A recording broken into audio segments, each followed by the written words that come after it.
Welcome. मेरा नाम ज़ीशान अनवर। सी programming के 6th वीडियो में मैं आपका स्वागत करता हूं।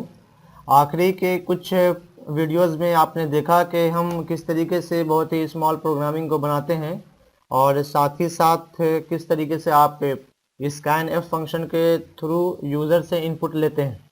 आज का क्लास हम लोग अरिथमेटिक ऑपरेटर्स के बारे में है। अरिथमेटिक ऑपरेटर्स के बारे में आज का क्लास है और ये आपके लिए जानना ज़रूरी है कि 5 तरह के अरिथमेटिक ऑपरेटर्स जो है वो सी प्रोग्रामिंग के अंदर काम करते हैं। इवन जब आप आगे जाइएगा तो बहुत सारे प्रोग्रामिंग लैंग्वेज ऐसे हैं जिसके अंदर अरिथमेटिक ऑपरेटर का इस्तेमाल होगा और ज़्यादातर या यूँ मान के चलिए कि सारे प्रोग्रामिंग लैंग्वेज में इस ऑपरेटर्स का इस्तेमाल होता है। ठीक है, तो अभी जो अरिथमेटिक ऑपरेटर्स है वो 5 ऑपरेटर्स हैं हमारे पास। एक एडिशन के नाम से है जिसका सिंबल प्लस है, एक सब्सट्रैक्ट करने का है ऑपरेशन तो इसका सिंबल माइनस है, और एक मल्टीप्लिकेशन करते हैं और इसका सिंबल जो है वो एस्ट्रिक है। ठीक है, एक्स ना दबा दें, एस्ट्रिक का इस्तेमाल हम लोग करते हैं, वो आपको शिफ्ट के साथ 8 में मिल जाएगा। चौथा जो डिविडेशन का होता है उसके लिए हम लोग स्लैश का इस्तेमाल करते हैं, और पांचवा जो होता है वो है मॉडुलस। मॉडुलस के लिए हम लोग परसेंट का इस्तेमाल करते हैं। तो हम समझते हैं कि 4 तरह का ऑपरेटर्स तो आपको समझ में आ रहा होगा, एडिशन, सब्सट्रैक्शन, मल्टीप्लिकेशन, डिविडेशन। लेकिन मॉडुलस के लिए जो परसेंट है इससे हम असल में परसेंटेज नहीं निकालते हैं, बल्कि डिवाइड देने के बाद जो कुछ रिमेनिंग बच जाता है उस रिमेनिंग को हम मॉडुलस के थ्रू प्रिंट करवाते हैं, दिखाते हैं कि क्या कुछ रिमेनिंग बच गया है। ठीक है, तो 5 तरह का ऑपरेशन है और इसमें से ये जो पांचों ऑपरेशन ये सिर्फ और सिर्फ इंटीजर पर काम करता है। अगर आप सोचेगा कि a प्लस बी बराबर कुछ आउटपुट आ जाए तो वैसा कुछ आने वाला अभी नहीं है, लेकिन 4 प्लस 5 को अगर आप ऐड करेंगे तो वो खुद से जोड़ करके आपके सामने रिजल्ट प्रिंट कर देगा। इसी तरीके से ये चारों पांचों इस्तेमाल होगा। तो ये चारों पांच जो आपका अरिथमेटिकल ऑपरेटर्स है ये आपको असल में इंटीजर पर काम करेगा। ठीक है, लेकिन फ्रैक्शन पर भी काम कर सकता है, फ्लोट पर भी काम कर सकता है। लेकिन याद रखिएगा कि जब फ्लोट पे काम करना होगा तो मॉडुलस काम नहीं करेगा, क्योंकि फ्लोट का मतलब होता है नंबर के साथ उसका डिसिमल वैल्यू भी देना। तो जब आप डिवाइड करेंगे और डिवाइड करने के बाद रिमेनिंग से कंटिन्यू करना चाहेंगे डिसिमल दे करके, तो फिर मॉडुलस का कोई मतलब नहीं बनता है।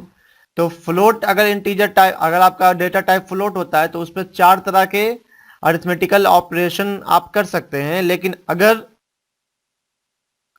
अगर इंटीजर होगा तो आप उसके साथ पांचों का इस्तेमाल कर सकते हैं। ठीक है, तो चलिए हम शुरू करते हैं बनाना।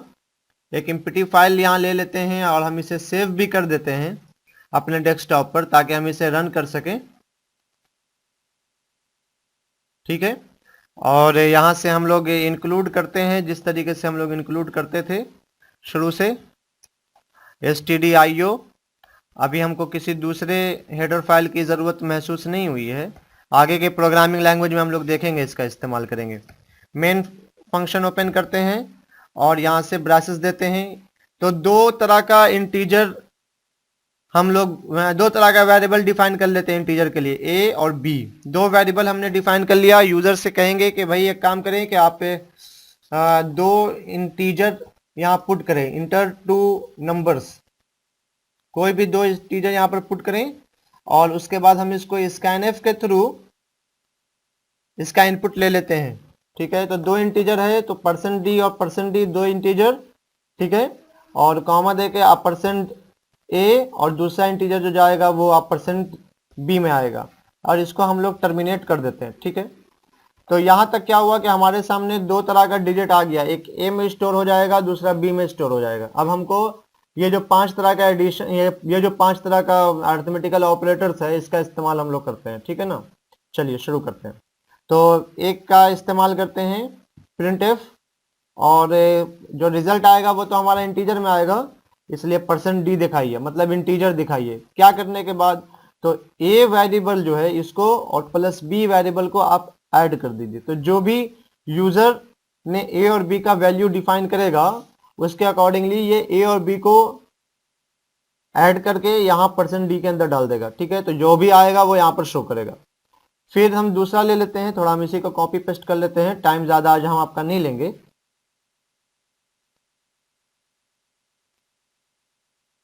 तो 3 हो गए, मल्टीप्लीकेशन तक मैंने कर दिया, ये चौथा भी मैंने कर दिया और पांचवा भी कर दिया। अब बस क्या करते हैं कि सबके ऑपरेटर का साइन चेंज कर देते हैं।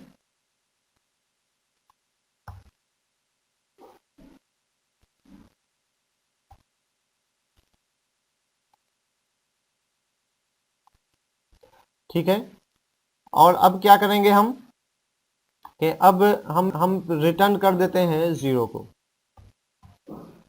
ठीक है ना, अब हम इसको रन करते हैं, तो देखिए क्या इन आउटपुट आता है हमारा रन करने के बाद।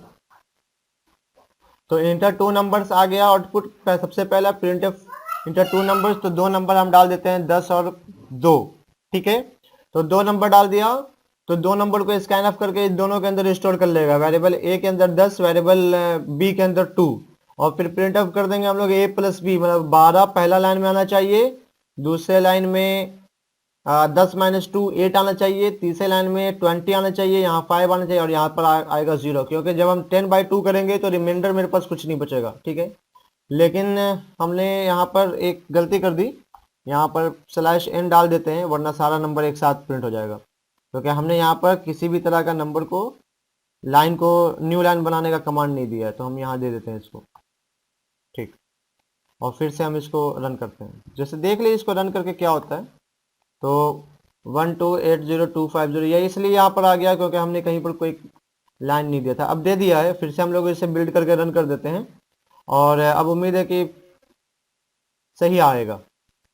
तो 10 और 2 हमने उस वक्त दिया था, फिर से दे देते हैं, तो 12 है, 8 है, 20 है, 5 है और 0। ठीक है, कोई दूसरा नंबर देते हैं, फिर से हम इसे बिल्ड करते हैं, रन करते हैं, और कोई दूसरा नंबर दे के देखते हैं कि क्या तरह का रिजल्ट आएगा। कुछ चीज़ें हैं, वेरिएशन है, जैसे अगर हम 10 और 3 को करते हैं तो देखो क्या रिजल्ट आएगा। तो 13 तो आया, रिजल्ट सही है, 7 आया, 10 - 3 ये भी सही है, 10 × 3 तो 30 है, ये भी सही है। लेकिन जब आप डिवाइड कर रहे हैं तो सिर्फ और सिर्फ 3 आ रहा है। डिवाइड करने के बाद आपको 3.33 समथिंग आना चाहिए था, लेकिन सिर्फ 3 आया। ठीक है, इसके बारे में डिस्कस करते हैं। और मॉडुलस में हम लोग 1 ला रहे हैं, क्योंकि 10/3 करेंगे तो 9 पूरा हो जाएगा और एक रिमाइंडर बच जाएगा, तो वो रिमाइंडर यहाँ पर शो कर रहा है। ठीक है, 3 क्यों आया, 3.33 क्यों नहीं आया? सिंपल जवाब है, क्योंकि इंटीजर के अंदर हम लोग डेसिमल वैल्यू को कैरी नहीं करते हैं, तो उसने सिंपली डेसिमल वैल्यू को क्या कर दिया, इग्नोर कर दिया। ठीक है, फिर क्या करेंगे, हमको सही आउटपुट लाने के लिए, हम क्या करते हैं कि हम एक फ्लोट ले लेते हैं, FLOAT फ्लोट, और फ्लोट लेने के बाद हम कोई दूसरा ये ले लेते हैं। ठीक है, C और D हमने फ्लोट ले लिया, या फिर इसको छोड़ देते हैं, हम यहाँ सिंपल हम लोग फ्लोट का इस्तेमाल कर लेंगे। फ्लोट कर दिया, और उसके बाद